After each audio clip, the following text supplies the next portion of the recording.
In contemporary wartime San Francisco, chemist and blackmailer Albert Baker is killed by hitman Philip Raven, who recovers a stolen chemical formula. Raven is double-crossed by his employer, Willard Gates, who pays him with marked bills and reports them to the Los Angeles Police Department as stolen from his company, Nitro Chemical Corporation of Los Angeles. Raven learns of the setup and decides to get revenge. Police Detective Lieutenant Michael Crane, who is vacationing in San Francisco to visit his girlfriend, nightclub singer and stage magician Ellen Graham, is immediately assigned the case.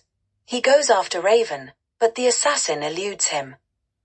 Meanwhile, Gates hires Ellen to work in his Los Angeles nightclub after an audition wherein she sings and performs magic tricks. Then, she is taken to a clandestine meeting with Senator Burnett, where she learns that Gates and Nitro Chemical are under investigation as suspected traitors, and is recruited to spy on Gates. Unknown to each other, Gates and she board a train for Los Angeles, followed by Raven. By chance, Raven and Ellen sit next to each other. The next morning, Gates is alarmed when he sees them asleep with Raven's head on her shoulder. He wires ahead to alert the police, but Raven forces Ellen at gunpoint to help him elude them again. He is about to kill her, but is interrupted by workmen, allowing Ellen to flee. From Gates's club, she tries to contact Crane, but he has left San Francisco to return to Los Angeles.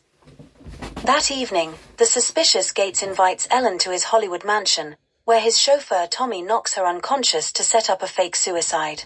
Tipped off by Ellen's friend at the club, Crane goes to the mansion looking for Ellen, but Gates has already left. Tommy tells Crane that Ellen has been gone for 2 hours. While Crane questions Tommy, and makes a phone call to Ellen's hotel, Raven arrives and hides outside, where he sees Tommy discard Ellen's purse, to keep Crane from spotting it. Raven realizes that Ellen is in danger. After Crane leaves, Raven knocks Tommy down a flight of stairs when the chauffeur denies Ellen is still there. Raven searches the house and rescues her. Tommy recovers and warns Gates at his club, where Crane has caught up with him. Raven and Ellen are confronted as they enter the club, so Raven takes her hostage as he flees. She surreptitiously drops monogrammed playing cards as a trail of breadcrumbs.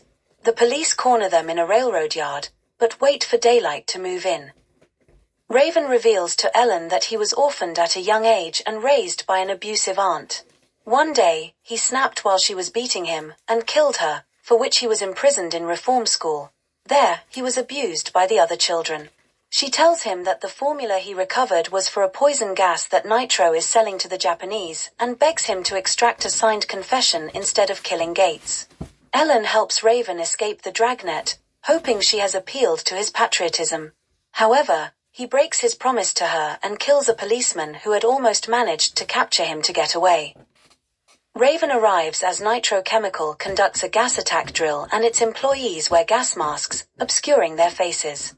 Gates orders Tommy to guard his door. Tommy spots Raven and gives chase, but Raven knocks him out.